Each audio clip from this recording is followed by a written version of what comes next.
여호수아 연속설교 말씀이 디딤돌이 되다 9번째 시간, 여호수아 8장 1절에서 9절 말씀을 중심으로 성장을 가로막는 복병들이라는 제목을 가지고 말씀을 나누겠습니다. 질문 하나를 드리며 설교를 시작하려고 합니다. 개인마다 다른 답이 나올 수 있으니 자유롭게 한번 진지하게 답을 생각해 보시기 바랍니다. 신앙의 성장을 사다리와 계곡 트레킹으로 비유했을 때 여러분은 신앙이 사다리처럼 계속 위로만 성장하신다고 생각하시는지요? 아니면 계곡의 트레킹처럼 올라갔다 내려갔다를 반복한다고 생각하시는지요? 지금까지 어떤 신앙의 경험을 해오셨는지에 따라 다른 답을 할 수 있겠지만 아마 대부분은 계곡을 오르내리는 트레킹처럼 신앙이 오르막과 내리막을 경험하셨을 것이고 또 이렇게 성장해 오셨을 것입니다. 우리에게 익숙한 아브라함과 다윗을 한번 생각해 보십시오. 믿음의 조상 아브라함은 처음 하나님께서 살고 있던 그 고향을 떠나라는 말씀을 듣고선 어디를 향해 가야 하는지 알지 못한 채 무작정 순종하는 모습을 보입니다. 아브라함의 믿음은 상당히 멋있게 출발한 것입니다. 하지만 그가 가나안 땅에 도착해서 그 땅에 기근이 들자 하나님께 묻지도 않고 곧바로 애굽으로 내려가고 말았습니다. 한껏 신앙이 높여 올라갔다가 바로 아래로 추락한 것입니다. 다시 약속의 땅에 돌아온 아브라함에게 하나님은 그의 몸에서 후손이 나올 것이다 라고 약속하셨습니다. 하지만 아브라함은 이런 하나님의 약속을 기다리지 않고 자기 스스로 후손을 낳고 말았습니다. 신앙이 높이 올라갔다가 떨어진 것입니다. 아브라함은 이삭을 바치라는 말씀에 순종하기까지 하는 높은 수준에 이르기까지 오르막과 내리막을 반복하며 신앙이 성장했습니다. 이스라엘 왕 중에 가장 하나님께 인정받은 다윗 왕은 어떨까요? 그는 하나님의 이름을 위해 골리앗 앞에 나서는 엄청난 믿음으로 성경에 등장하고 있습니다. 하지만 왕의 자리에 오른 후에 다윗은 우리아의 아내를 취하는 큰 죄를 짓고 말았습니다. 신앙이 한껏 올라갔다가 깊이 떨어진 것입니다. 또한 하나님을 위해 예루살렘 성전을 짓겠다며 높은 수준의 신앙을 보이지만 하나님이 싫어하시는 인구 조사를 행하며 낮은 신앙으로 내려가기도 합니다. 다윗 역시 신앙의 오르막과 내리막을 다 경험하였던 것입니다. 이런 패턴은 여호수아와 이스라엘 백성이 가나안 땅을 정복하는 과정에서도 발견할 수 있습니다. 요단강을 건너고 여리고 성 앞에서 할례와 유월절을 지키고 여리고 성을 7일 동안 침묵으로 행진하며 그 성을 점령할 때까지만 해도 이스라엘 백성은 모든 하나님의 말씀에 그대로 순종하는 상당히 높은 수준의 신앙의 모습을 보이고 있습니다. 그런데 여리고 성이 무너졌을 때 그들 가운데 불순종이 일어나더니 아이성을 얕보고는 하나님께 묻지 않고 공격을 감행합니다. 그로 인해서 36명이 죽었고 이스라엘 백성은 힘껏 도망치는 신세가 되었으며 급기야 그들의 마음은 녹아서 물처럼 되었습니다. 한껏 높이 올랐던 백성들의 믿음은 깊은 바닥으로 떨어지고 말았습니다. 이쯤에서 우리는 한 가지 궁금한 점이 생깁니다. 우리의 신앙이 사다리를 타듯이 계속 위로 성장하면 참 좋을 텐데 무엇이 이런 지속적인 성장을 가로막고 있는가 하는 질문입니다.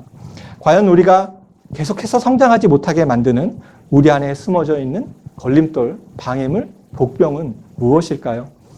믿음의 성장을 막을 뿐 아니라 심지어 하나님과 멀어지게 만드는 내 안에 숨어 있는 그 복병들, 그것을 오늘 우리는 본문을 통해서 함께 찾아보고 나의 믿음이 다시 성장하기 위한 디딤돌은 무엇인지 우리가 함께 생각해 보려고 합니다. 여리고성을 정복한 이스라엘 백성들은 한껏 사기가 올라 있었습니다. 그 다음에 정복해야 할 아이성은 여리고성과 비교했을 때 너무나 쉽게 정복할 수 있는 것처럼 보였습니다. 하지만 이스라엘 백성이 얕보던 아이성에서 그들은 첫 패배를 당하였고 36명의 목숨도 잃게 되었습니다. 아이성의 패배의 원인은 무엇이었습니까? 단지 이스라엘이 최선을 다하지 않고 군사 2-3천 명만을 보냈기 때문이었을까요? 너무나 아이성을 쉽게 보고 그들이 교만하기 때문이었을까요? 아니면 그들의 군사 작전의 문제였을까요? 문제는 이것들이 아니었습니다. 아이성 패배 후에 하나님께서 여호수아에게 하신 말씀에서 한번 이들의 문제가 무엇이었는지 찾아보십시오. 여호수아 7장 11절과 12절 말씀입니다. 이스라엘이 범죄하여 내가 그들에게 명령한 나의 언약을 어겼으며 또한 그들이 온전히 바친 물건을 가져가고 도둑질하며 속이고 그것을 그들의 물건 가운데 두었느니라. 그러므로 이스라엘 자손들이 그들의 원수 앞에 능히 맞서지 못하고 그 앞에서 돌아섰나니 이는 그들이 온전히 바친 것이 됨이라. 그 온전히 바친 물건을 너희 중에서 멸하지 아니하면 내가 다시는 너희와 함께 있지 아니하리라. 여리고성은 헤렘, 진멸하고 온전히 바쳐야 하는 전쟁이었지만 이스라엘은 그렇게 하지 못했습니다. 아간이라는 사람이 하나님께 온전히 바쳐야 하는 물건을 취했기 때문입니다. 겨우 한 사람 때문에 이러한 생각이 들겠지만 하나님은 이스라엘을 하나로 보고 계셨고 한 사람의 죄를 전체의 죄로 다스리셨습니다. 여리고 성에서 온전히 바쳐야 하는 물건을 도둑질하였기에 그 죄로 인하여서 아이성에서 패배를 당하게 된 것입니다. 아이성의 패배는 아이성에서 교만했기 때문도 아니고 여리고 성에서 범죄하였기 때문입니다. 여리고 성에서 일어난 죄 때문에 그들은 아이성에서 패배하였다는 것입니다. 하나님은 여리고 성에서 일어난 불순종을 그대로 넘기지 않으셨습니다. 아니, 좋은 게 좋은 건데 어차피 이미 다 여리고 성을 정복까지 끝냈는데 왜 하나님께서는 여리고 성에서 일어난 죄를 아이성까지 가지고 오셨을까요? 하나님에게는 여리고 성과 아이성의 정복이 하나의 문제였기 때문에 그렇습니다. 더욱 정확히 말하면 여리고성, 아이성뿐 아니라 이어지는 모든 가나안 정복 과정과 그 후에 가나안 땅에서 살아가는 그 모든 순간까지 하나님께서는 다른 문제로 보지 않으시고 하나의 문제로 보셨습니다. 가나안 땅에 하나님의 통치를 받는 하나님의 백성에 의해서 하나님의 나라가 세워지는 것, 이것을 하나님이 목적하셨기 때문입니다. 그랬기에 가나안 땅의 첫 정복이 이루어지는 여리고성에서 그 일어난 죄는 결코 가볍지 않았습니다. 그 죄가 무엇인지 정확하게 깨닫고 회개하여서 다시는 같은 죄를 반복하지 않는 것이 하나님에게는 너무나 중요한 문제였습니다. 만약 아간의 죄를 그대로 덮어두고 아이성에서 같은 명령을 하셨다면 어떻게 되었을까요? 아간은 또다시 같은 죄를 지었을 것이고 아간 외에도 슬쩍 하나님의 명령을 어기는 자들이 생겨나지 않았을 것이라고 과연 누가 장담할 수 있겠습니까? 하나님은 매 순간 우리가 하나님 앞에 정확하게 바로 서 있기를 기대하고 계십니다. 지금 우리는 공동체 성경 읽기를 통해 에스겔서를 읽고 있는데 지난주에 읽은 에스겔 18장은 이런 말씀이 있습니다. 에스겔 18장 21절과 22절 말씀입니다. 그러나 악인이 만일 그가 행한 모든 죄에서 돌이켜 떠나 그 모든 율례를 지키고 정의와 공의를 행하면 반드시 살고 죽지 아니할 것이라. 그 범죄한 것이 하나도 기억됨이 되지 아니하리니 그가 행한 공의로 살리라. 악인이 그가 행한 모든 죄에서 돌이키면 그 범죄한 것은 하나님께서 하나도 기억하지 않으시고 지금 현재 하나님 앞에 율례를 지키고 공의와 정의를 지키며 행하는 그것으로 인해서 살겠다라고 하나님은 약속하십니다. 이어지는 24절도 한번 보십시오.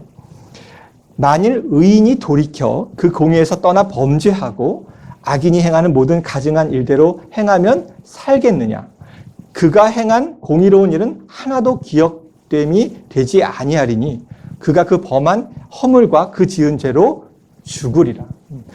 의인이라고 하더라도 과거에 의로운 삶을 살았다 하더라도 그 공의를 떠나 범죄하고 악인의 행위를 행하면 그가 행한 공의로운 일은 다 사라지고 기억되지 않고 그 범한 허물과 지은 죄로 죽을 것이다 라고 말씀합니다.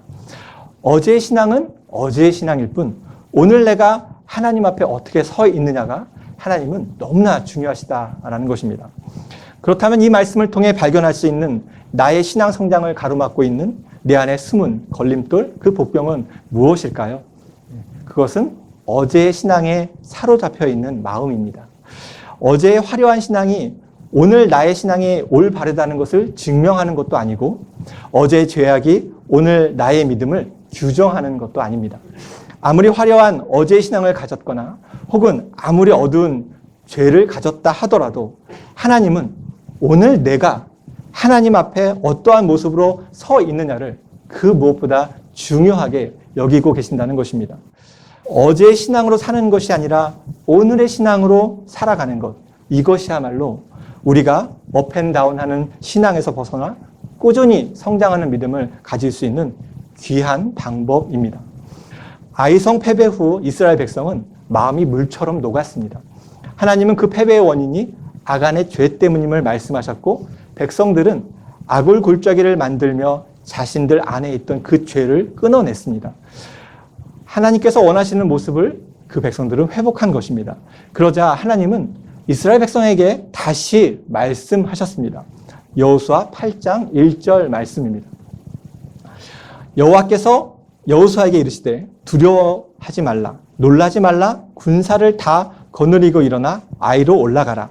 보라, 내가 아이 왕과 그의 백성과 그의 성읍과 그의 땅을 다 내 손에 넘겨 주었으니. 두려워 말고 놀라지 말라. 이스라엘은 아이성의 패배로 두려움에 떨고 있었기 때문에 하나님은 다시 한번 이 말씀을 주셔야 했습니다.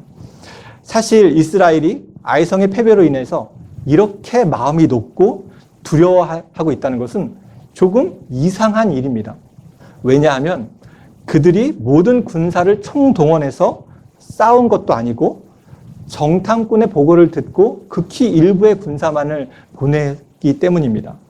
그러니까 이번에는 다시 한번 그들이 정료를 가다듬고 모든 군사를 총동원하면 쉽게 아이성에서 승리할 가능성이 높았던 것입니다. 여전히 이스라엘은 충분한 군사 인원을 가지고 있었기에 이렇게까지 마음이 높고 두려워하고 놀라서 다시 싸울 마음조차 사라질 이유는 조금도 없었습니다. 그런데도 이스라엘이 이렇게 두려움에 매몰된 이유는 무엇일까요? 두려워하지 말고 놀라지 말라는 말씀 다음에 곧바로 하신 그 말씀을 다시 읽으며 한번 유추해 보십시오.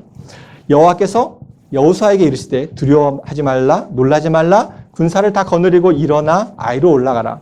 보라, 내가 아이 왕과 그의 백성과 그의 성읍과 그의 땅을 다 내 손에 넘겨 주었으니. 하나님은 백성들에게 아이성을 내 손에 넘겨 주셨다라고 말씀하셨습니다. 하나님은 여리고 성처럼 아이성 역시 다 주셨다라는 것을 확인시켜 주신 것입니다. 그런데 아이성을 하나님께서 주셨다는 것을 이스라엘 백성들이 몰랐을까요? 아이성을 하나님이 주셨다는 것이 이스라엘 백성들에게 처음 들리는 말씀이었을까요? 그렇지 않습니다. 여호수아에게 이스라엘을 이끌고 부르시면서 가장 처음 이렇게 말씀하셨습니다. 여호수아 1장 3절과 4절 말씀입니다. 내가 모세에게 말한 바와 같이 너희 발바닥으로 밟는 곳은 모두 내가 너희에게 주었노니 곧 광야와 이 레바논에서부터 큰 강 곧 유브라데 강까지 해쪽 속의 온 땅과 또 해지는 쪽 대해까지 너희의 영토가 되리라. 하나님은 이미 이스라엘이 발바닥으로 밟는 모든 땅을 주셨다라고 말씀하셨고 그 영토의 경계까지 분명하게 정해 주셨습니다. 당연히 그 영토 안에는 아이성도 포함되어 있었습니다. 그런데 이러한 약속을 주셨음에도 불구하고 왜 다시 아이성 앞에서 이 성을 주셨다라는 말씀을 반복해서 강조하셔야 했을까요? 아이성의 패배 이후 이 백성들의 마음에는 이런 하나님의 약속의 말씀이 전혀 남아있지 않았기 때문입니다. 약속의 말씀이 그들 마음에서 사라지자 이들은 자신보다 작은 아이성 앞에서 마음이 다 물처럼 녹아서 위축되었고 두려워 떨고 있었다라는 것입니다. 두려움의 원인은 약속의 말씀이 마음에서 사라졌기 때문이고 그러자 정복은커녕 아무것도 하지 못하는 존재가 되고 말았습니다. 그렇다면 믿음이 성장하지 못하고 정체되거나 내리막을 타는 이유가 무엇이겠습니까? 말씀이 그 마음에 없기 때문입니다. 내가 붙들고 살아야 할 말씀이 없거나 그런 말씀이 있어도 마음에 두고 있지 않다면 신앙의 전진을 조금도 이루지 못하고 그 자리에 주저앉게 된다는 것입니다.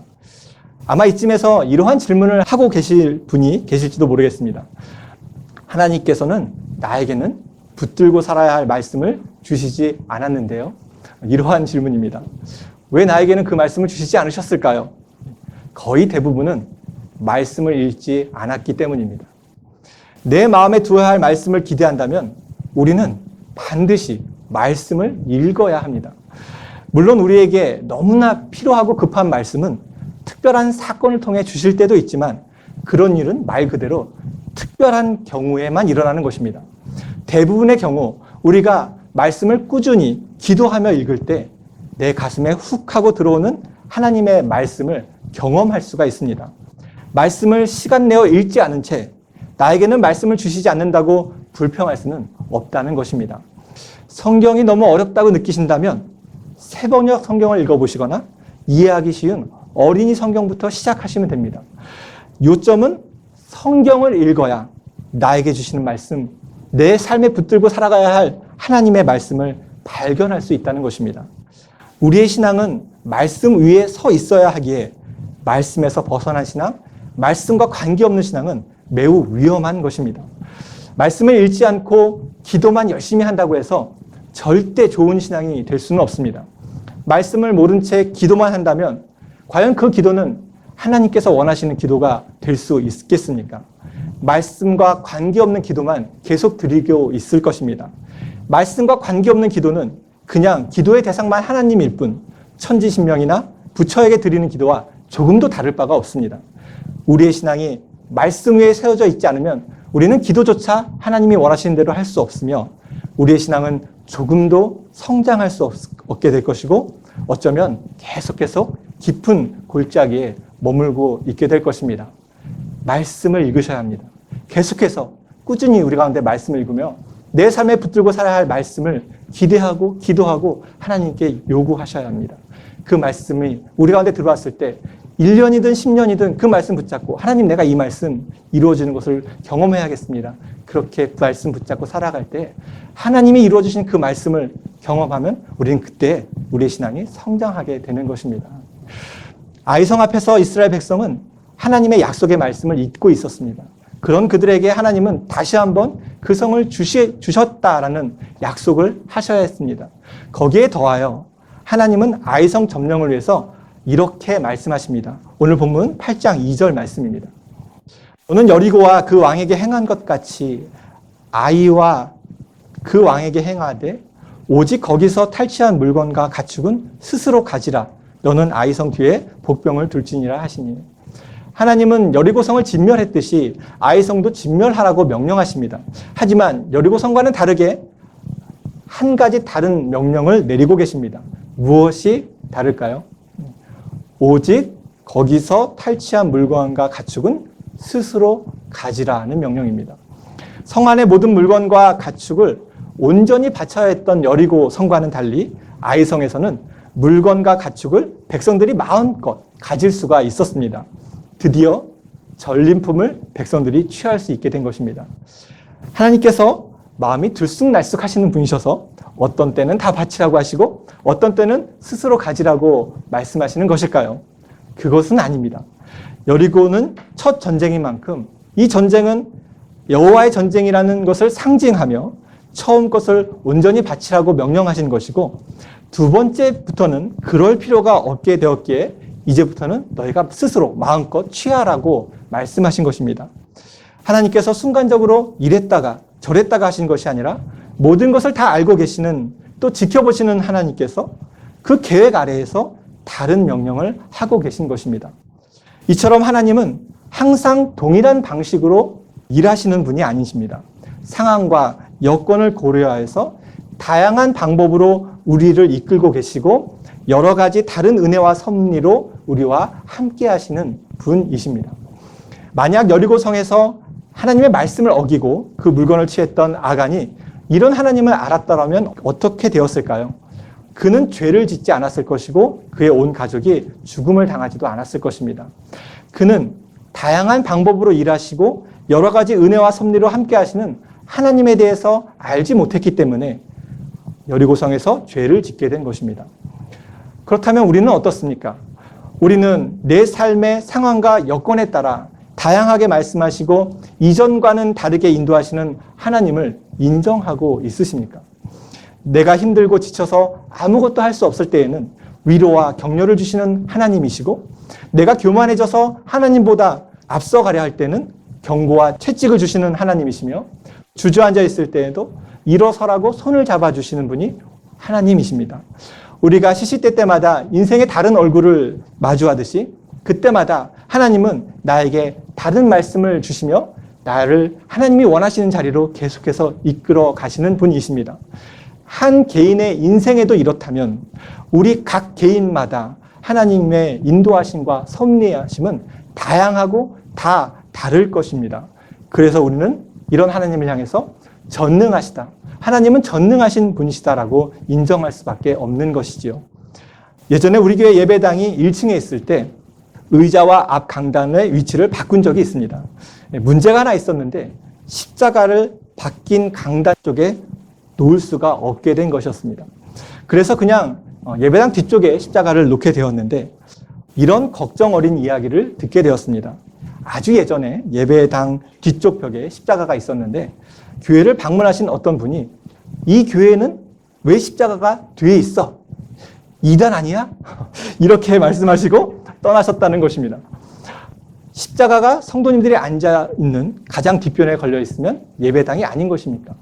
십자가가 강대상 쪽에 있어야만 하나님이 일하시는 이단이 아닌 교회인 것입니까? 십자가의 위치는 전혀 문제가 없습니다.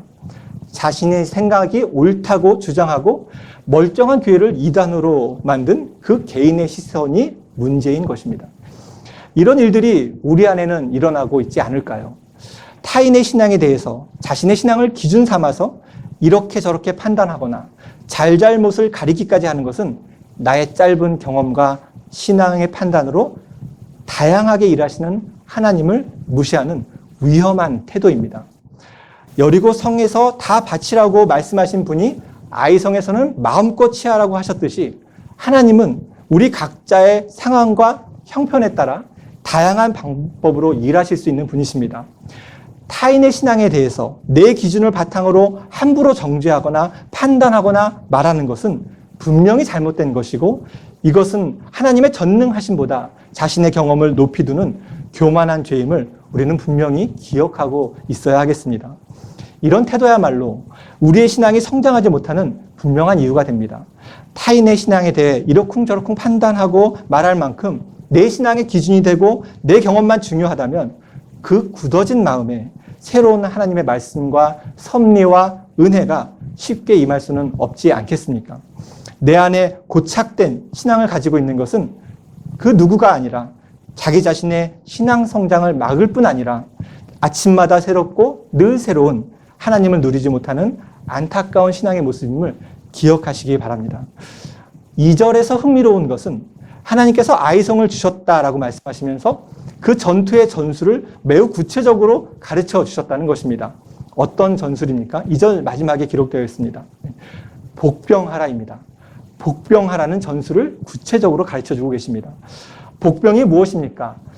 적을 기습하기 위해 중요한 장소에 군인을 숨기는 것입니다. 8장에 자주 등장하는 매복이라는 단어 역시 복병과 같은 의미입니다. 여호수아는 복병하라는 하나님의 말씀에 따라 아이성 뒤에 일부 군사를 몰래 보내서 매복시켰습니다. 그리고 자신을 포함한 전체는 아이성 앞으로 진격하는 척하다가 후퇴하는 모양새를 보였습니다. 그러자 아이성에 있는 모든 군대가 여호수아를 쫓아서 나왔고 그 아이성은 비우게 되었습니다. 그 비워있는 아이성을 매복해 있는 복병이 손쉽게 차지할 수 있게 된 것입니다. 이 복병 전술에서 가장 중요한 것은 무엇일까요? 매복한 군사가 들키지 않는 것입니다. 3절을 보면 여호수아가 용사 3만 명을 뽑아 밤에 보냈다고 전합니다.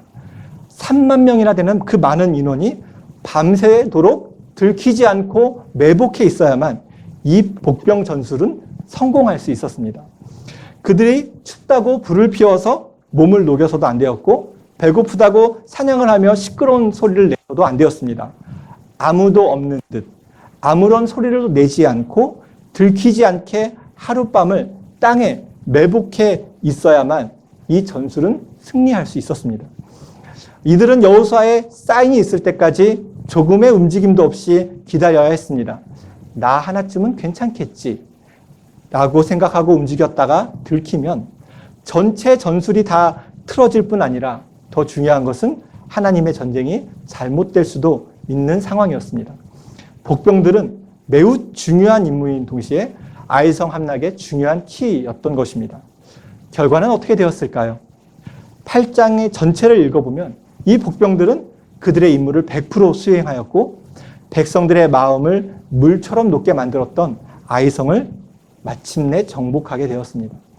복병들 중에 한 사람도 자기 마음대로 행동하지 않았고 하룻밤을 매복한 채로 조용히 숨지기듯 기다렸던 것입니다.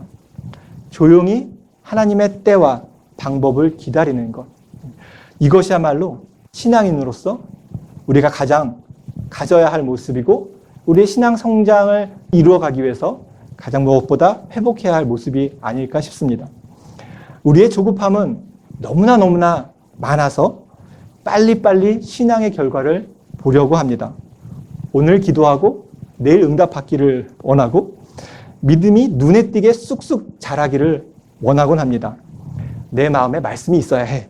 이런 마음에 지금 당장 성경책을 아무데나 열어서 나에게 주시는 말씀을 얻기를 원하고 심지어 다양한 하나님의 섭리와 방법을 기다리기보다 내가 지금까지 가지고 있었던 그 신앙을 기준 삼아서 또 다른 일하심을 바라보지도 못하곤 합니다. 하지만 신앙은 나의 시간에 하나님을 맞추는 것이 아니라 하나님의 시간에 나를 맞추어 가는 것입니다. 기도하고 나서 그에 대한 응답을 하나님께 맡기고 기다리는 것이 우리에게는 필요한 모습입니다.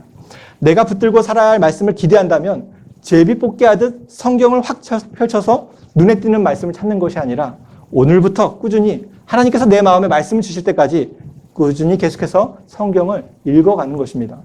지금까지 내가 경험한 신앙인으로서 이래야 해 저래야 해 모든 것을 판단하기보다 상황마다 형편마다 다르게 일하시는 하나님의 전능하심을 묵묵히 기다리는 태도가 우리에게는 필요합니다. 내 생각과 판단에 의해 움직이기 전에 하나님의 분명한 때를 기다리는 태도야말로 우리의 신앙이 더 깊은 나락으로 떨어지지 않고 다시 위로 움직일 수 있는 중요한 마음의 태도입니다.